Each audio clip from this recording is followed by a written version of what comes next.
Hello guys, welcome back to again iTechHub YouTube channel. My name is Dhruvin. Here in this video I will show you how to factory reset on iPhone.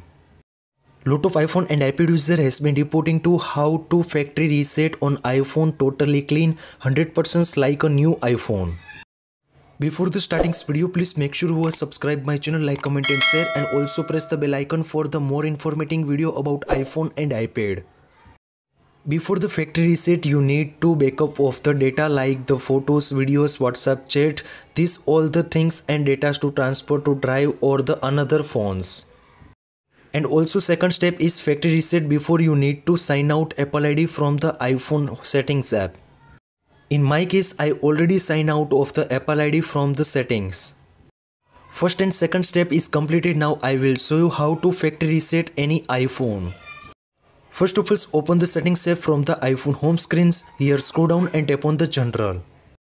In the general, now scroll down and second last option is transfer and reset iPhone. Here you can see also erase all content and settings. Now please make sure tap on it. Here the instructions backup of the data before the factory reset. Now please make sure tap on the continue. Now enter your iPhone passcode and again tap on the erase. Once tap on the erase and your iPhone is automatically restart as a like new iPhone. I hope this video helpful for you. Thank you so much. Please subscribe my channel, like, comment and share. Thank you so much. Take care. Bye bye.